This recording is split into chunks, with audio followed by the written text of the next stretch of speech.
Voice of Indonesia. Saat ini telah terhubung secara daring melalui Zoom, pemilik sekaligus sosok di balik kesuksesan Le Maison de Londonesi, Ibu Eka Moncare. Halo, selamat siang. Apa kabar, Ibu Eka? Selamat pagi dari Paris. Ibu, bisa koreksi sedikit tadi, aku mungkin pelafalannya adakah yang salah? Hampir betul, 90%. Oh, ya? Oke, Ibu Eka, kan udah lama juga nih ya, Ibu Eka tuh udah malang melintang, mempromosikan budaya juga ya, turisme sampai dengan gastronomi Indonesia nih sekarang yang terbaru, apalagi udah mulainya nih di sejak tahun 2000-an.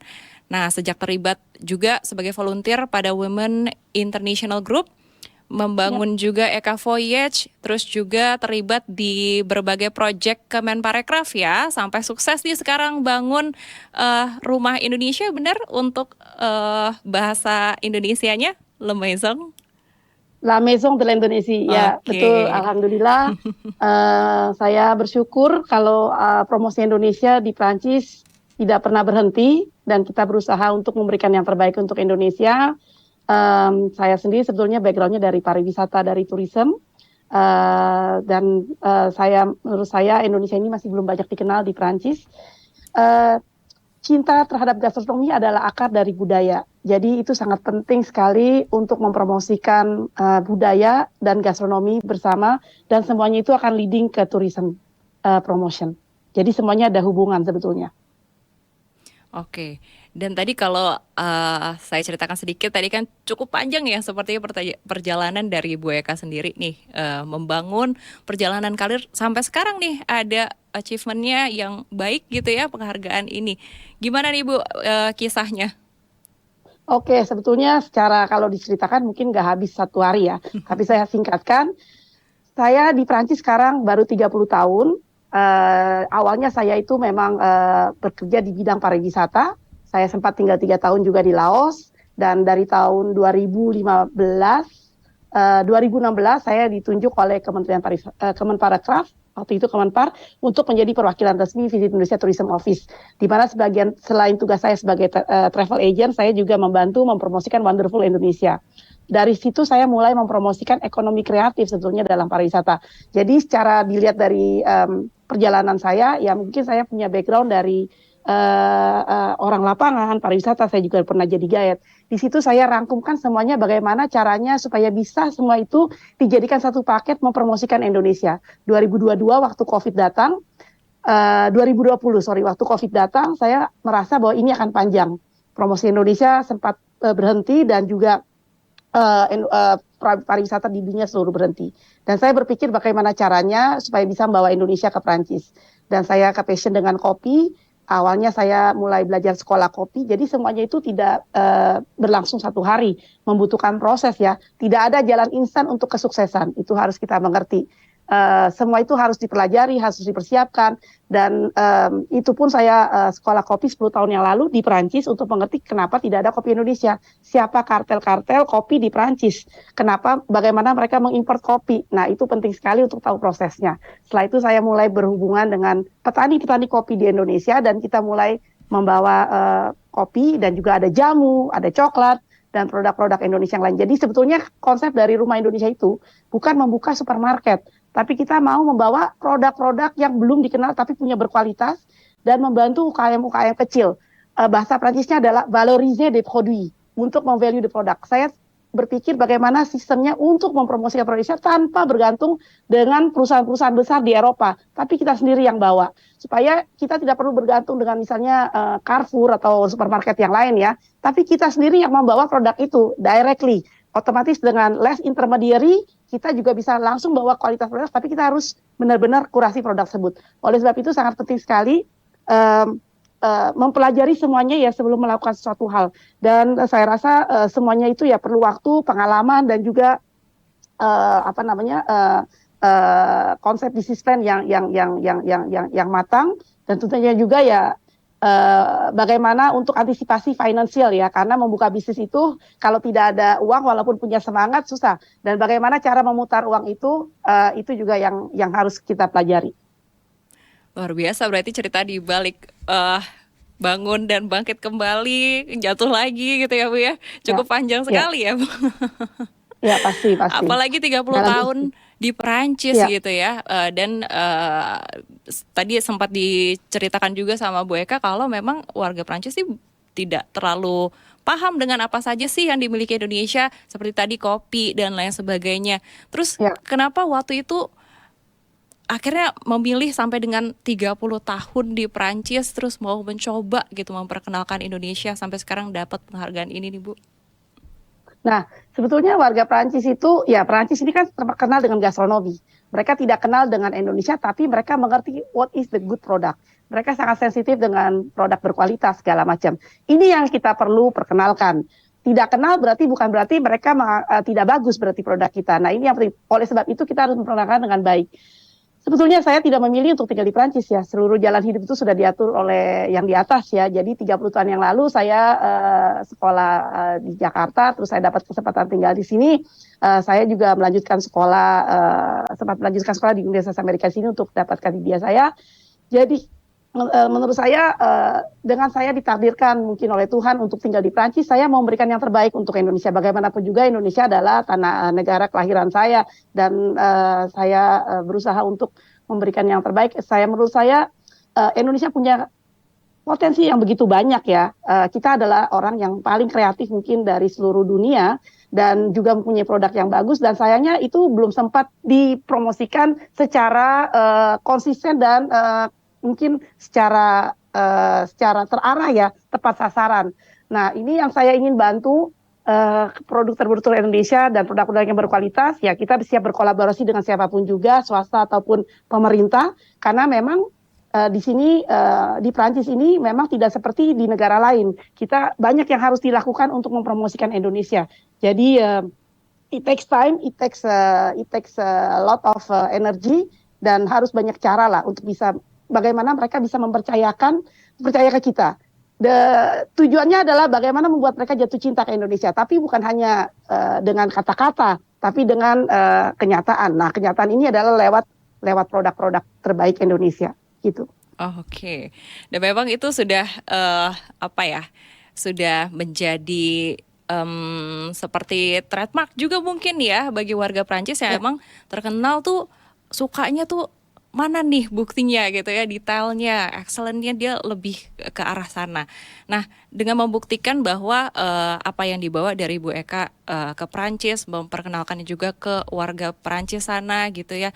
Ini apa sih yang ditawarkan agar minat dari mereka, dari warga masyarakat Prancis ini tertarik dengan apa yang ditawarkan sama Ibu? Oke, produk-produk yang kita tawarkan di dalam, sebetulnya Rumah Indonesia tadi disebut sebagai restoran, tapi sebetulnya konsep kita bukan hanya restoran. Kita mempunyai konsep yang cukup unik, kita adalah kafe, restoran, juga epicery fin, grocery store, dan juga tempat workshop. Kita mengadakan workshop, hari ini saya ada workshop Balinese Massage, belajar massage Balinese ya.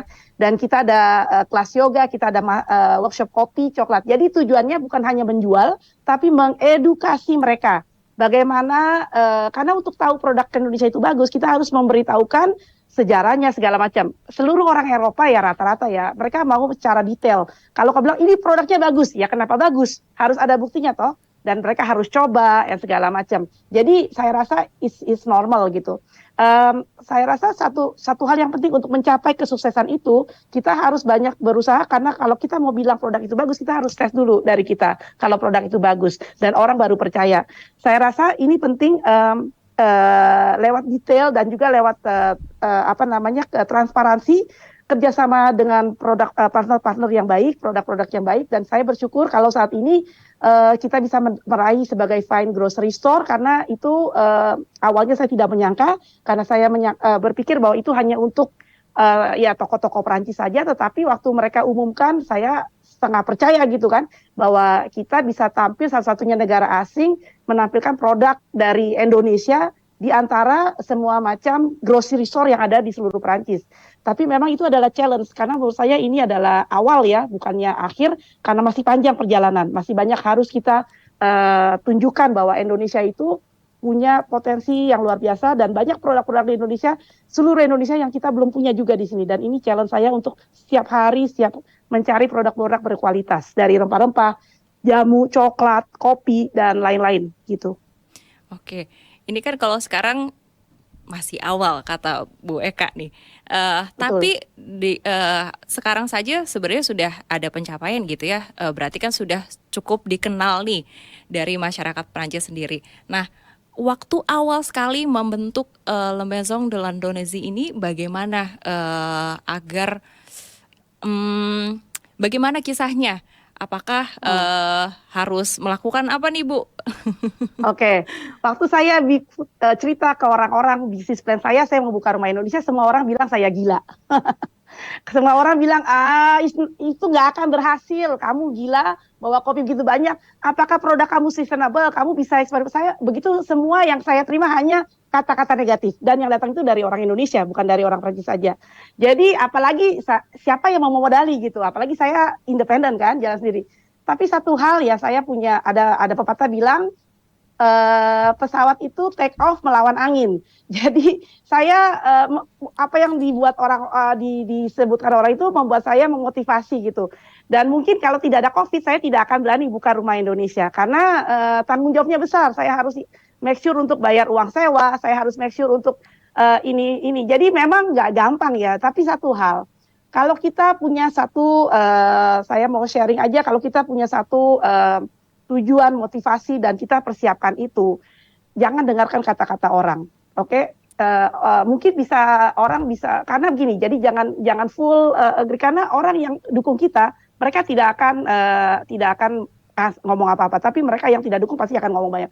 Jadi fokus on what you are doing the best. Yang paling penting adalah persiapan. Kalau saya buka rumah Indonesia ini saya bikin persiapan juga saya sekolah kopi. Jadi bukan seenaknya gubrak saya mau buka bisnis dan tujuannya itu ya kita mau buka bisnis kan bukan tutup besok ya, karena untuk buka bisnis di Prancis ini nggak gampang, surat-surat segala macam, pajak.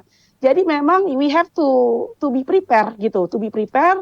Don't listen to what others say, jangan pikir apa yang orang bilang, tapi kita tetap terus juga yang ketiga ya kita berdoa pada Tuhan kalau memang tujuan kita ini untuk membantu orang lain. Saya punya prinsip hidup, saya tidak bisa menyenangkan orang lain. Saya tidak mau tujuan saya mau berguna untuk orang lain.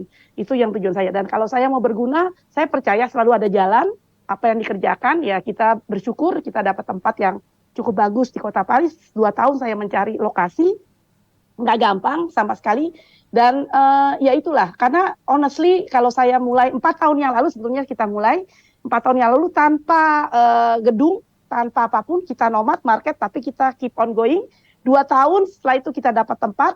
Sekarang ya setelah 2 tahun kita baru diakui benar-benar ya secara di kota Perancis dan tetap bekerja sama, berpartner. Dan satu lagi yang penting, low profile, jangan sombong. Kunci ya Bu ya. Ya seperti padi, semakin tinggi padi itu bertumbuh, semakin merunduk.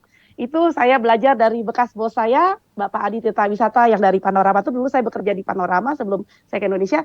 Jadilah seperti padi, semakin kamu tinggi, semakin kamu merunduk. Nah banyak orang yang semakin tinggi, semakin sombong. Nah itu membuat dia jatuh.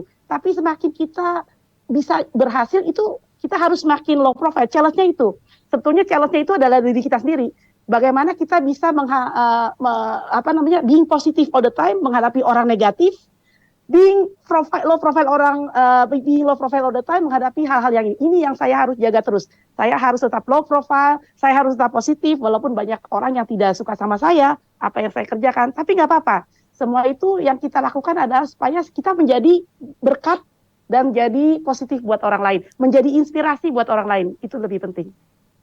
Oke, ini kan kalau berbicara mengenai Le Maison de l'Indonésie ini, ya ini sebenarnya kan sebuah usaha ya Bu ya, Betul. bergeraknya memang ini bisnis seperti itu. Nah Betul. kemudian dengan awalnya yang mungkin tadi masih walaupun dengan persiapan yang cukup matang ya, yang mungkin saya lebih bisa bilang ini matang. Kemudian banyak juga yang nggak berkata negatif terkait dengan nanti bagaimana ke depannya, bahwa tidak ada nih yang suka dan sebagainya. Apakah di awal ini tujuan awalnya adalah untuk diplomasi, untuk memperkenalkan Indonesianya saja, atau memang nanti ke arah bisnis juga?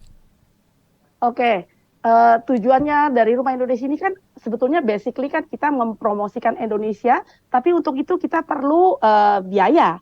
Nah, bisnis itu untuk membiayai apa yang kita lakukan. Jadi intinya gini, saya tentu saja kalau La Maison Lafitte kita punya izin bisnis karena untuk ekspor impor harus ada izin bisnis. Oleh sebab itu saya buka perusahaan La Maison Indonesia ini. Tujuannya adalah harus jelas. Tujuannya kita ini adalah, dan kalau kita punya tujuan jelas, otomatis cara bekerja kita jelas. Satu, prinsip kita adalah menjual barang-barang direct dari Indonesia. Saya tidak menjual barang-barang industri Indonesia yang kebanyakan banyak diambil dari toko-toko di Prancis, dari Belanda. Tapi kita, dan itu memerlukan waktu banyak, kayak kopi. Nah, kalau misalnya saya nggak mau pusing, saya ngambil aja kopi dari kartel distributor di Eropa, lebih murah. Kenapa saya harus capek-capek kurasi sendiri dari petani-petani, kirim dari Sumatera sampai Papua ke Indonesia. Jadi itu penting. Ya, memang tujuannya itu harus jelas dan kita harus punya prinsip ya. Dalam bisnis itu harus punya prinsip, prinsip dan juga dan harus stick on that gitu. Jadi kita harus punya balance antara bisnis dan tujuan apa yang kita mau supaya komersial itu tetap menjadi komersial etik, bisnis etik ya. Sustainable, kita bilangnya di sini commerce equitable. Dan ini yang sangat penting karena menurut saya kalau orang bikin bisnis tanpa prinsip dan tanpa ini, itu nanti sama saja seperti ngejual barang aja. Nah, di Rumah Indonesia ini, seperti saya bilang, kita bukan hanya mau ngejual, setiap orang yang datang, saya akan ceritakan dari A sampai Z kenapa dia mesti beli kopi ini. Nah, otomatis dia akan tahu, oh Sumatera Gayo berbeda dengan Papua, Toraja, Jawa Barat, dan misalnya Flores gitu kan. Nah, itu saja dengan kita memberitahu itu. Jadi memang harus berjalan seimbang antara promosi dan bisnis itu, dan oleh sebab itu kita perlu kolaborasi dengan banyak orang. Karena sebetulnya waktu saya bekerja sebagai perwakilan dari Kemenparekraf, saya banyak membangun networking. Nah, saya ingin menjaga networking ini jangan sampai putus, karena tahun 2022 sudah tidak ada lagi program dari promosi di Prancis, jadi saya jalan sendiri. Nah, itu supaya tidak putus bagaimana caranya? Nah, saat ini kita banyak bekerja sama dengan travel agent, sekolah-sekolah gastronomi, dan sebetulnya we are on the track gitu, hanya caranya berbeda. Nah, ini yang mungkin harus bisa kita tahu ya, prinsip dan prinsip kode etik dalam bisnis itu harus kita jaga gitu loh. Oke, dan yang menarik tadi Rumah Indonesia ini konsepnya unik ya. Tidak hanya ada kafe, tadi ada restorannya juga, terus ada yang kelas juga ya Bu ya. Nah ini kalau dari semacam kafe, kemudian restoran ini biasanya menawarkan apa saja menunya, terus pelanggannya paling sering berkunjung setiap harinya siapa, dan menu favoritnya biasanya apa? Oke, 50% pengunjung dari Rumah Indonesia adalah orang yang tidak kenal Indonesia. Kita ada turis-turis karena Paris juga kota wisata, jadi seluruh dunia banyak orang datang ke sini, dan orang Prancis yang sama sekali tidak pernah mendengar, mereka hanya datang mau beli kopi, beli rempah. Dan 25% orang Prancis yang sudah pernah tinggal di Indonesia, yang sudah pernah sekolah di Indonesia atau ada hubungan dengan Indonesia, 25% adalah orang Indonesia yang datang dari Indonesia atau orang Indonesia yang tinggal di Eropa. Nah, ini sangat interesting karena ini masuk dalam konsep saya. Yang kita tawarkan gini, kenapa kita memerlukan menjual makanan? Karena kan orang datang pasti mereka juga ingin coba makanan. Makanan yang paling favorit ya untuk semua orang, dan karena semua orang sudah tahu itu adalah nasi goreng. Ya, tapi kita juga jual nasi goreng, bakmi goreng, gado-gado. Hari ini kita ada menunya rendang ayam, ada ketoprak, ada cilok, cireng, empek-empek, tekwan, anything. Saya benar-benar membawain street food. Dan kebetulan yang masak adalah ibu saya tinggal di sini 24 tahun, dan dia juga hobi masak. Jadi kita benar-benar kasih masakan rumahan. Dan kita juga cuma jual 10 euroan gitu ya. Untuk Perancis, untuk Paris is not bad untuk makanan ini. Jadi dengan menjual 10 euro nasi goreng, itu membawa mereka, wow, this is Indonesian food. Benar-benar yang penting adalah kita harus bikin itu otentik, enak. Ya, bumbu-bumbu kan kita sudah bisa dapatkan semua hampir di sini ya, nggak ada masalah. Walaupun mungkin bukan 100% dari Indonesia kayak misalnya kunyit atau apa, tapi yang penting adalah membranding makanan itu dan membuat makanan itu dari Indonesia. Dan banyak juga yang mengenal tentang jamu. Kita jual jamu di menu kita, dan banyak orang yang suka dengan jamu Indonesia. Dan kita bikin dengan French press dengan cara yang sederhana gitu. Jamu, kopi, jadi benar-benar kopi tubruk. Jadi kita jual kopi tubruk dengan nama kopi tubruk itu, dan mereka, what is kopi tubruk? Nah, kita jelaskan apa itu kopi tubruk. Jadi pertama, kalau kita branding makanan itu, kita harus taruh makanan itu sesuai dengan nama Indonesianya. Itu penting supaya orang tahu kalau nasi goreng, tempe, kopi tubruk, jamu adalah Indonesia. Nah, itu yang selalu saya bawa dalam promosi kita. Dan mereka suka so far dengan makanan-makanan Indonesia. Oke, untuk kedepannya nih Bu, tadi juga sempat terbahas kalau ini semua merupakan awal. Nanti kedepannya impian Bu Eka terkait pengembangan dari Le Maison de l'Indonésie ini? Saya sebetulnya tidak mau berimpian besar-besar ya. Saya orangnya realis, karena kalau kita optimis nggak jadi, terkecewa. Kalau pesimis juga nggak bisa. Jadi mungkin gini aja, apa yang kita mau kolaborasi mungkin banyak dengan bukan hanya dari Indonesia, tapi negara-negara lain yang ada di sini. Kita bisa bikin event-event, kita bisa lebih membawa produk-produk Indonesia. Kita bisa mempunyai produk-produk yang inovatif ya, membuat mungkin event-event di Rumah Indonesia dengan partner-partner di Indonesia. Nah, punya kolaborasi yang lebih kuat gitu ya, karena selama ini saya selama 2 tahun saya kan harus mencari sendiri. Jadi kalau misalnya ada orang yang di Indonesia yang memang punya, yang konsistensi bisa memberikan masukan dan produk-produk inovatif Indonesia, ya tentu saja kami senang sekali menjadi partner. Jadi mungkin kedepannya kita fokus ke situ saja, dan di mana ada kesempatan kita bisa menampilkan produk Indonesia, kita akan tampil ya. Dan ya semoga ini tetap akan berjalan terus, dan semakin banyak orang yang bisa mengenal Indonesia, dan kita menjadi hub untuk Indonesia di Prancis. Itu aja sih yang kita mau. Luar biasa. Oke Bu Eka, terima kasih atas waktunya berbagi bersama dengan pendengar Voice of Indonesia pada hari ini. Selamat melanjutkan aktivitas dan sukses selalu. Terima kasih, selamat pagi. Selamat siang waktu Indonesia Barat. Dan mendengar demikian perbincangan saya, Voice of Indonesia, bersama dengan Ibu Eka Moncar, yang merupakan pemilik sekaligus sosok di balik kesuksesan dari Le Maison de l'Indonésie. Nah, untuk Anda pendengar yang mungkin sedang berada di Prancis dan juga merupakan orang Indonesia yang belum pernah ke sini, bisa untuk mengobati rindunya nih dengan masakan Nusantara, ataupun mungkin juga ikut dengan kelas-kelasnya juga bersama dengan warga masyarakat Prancis sendiri, yang ternyata sebesar 50% dari warga Prancisnya 20% ya yang pernah ke Indonesia, 50%-nya yang merupakan turis juga nih yang belum kenal Indonesia sama sekali. Jadi siapa tahu bisa menyambung juga nih silaturahmi ya. Oke, pendengar, untuk selanjutnya masih akan terus Anda dengarkan informasi dan juga berita dari dalam maupun luar negeri dari Voice of Indonesia. Tetap bersama kami di Voice of Indonesia. Voice of Indonesia.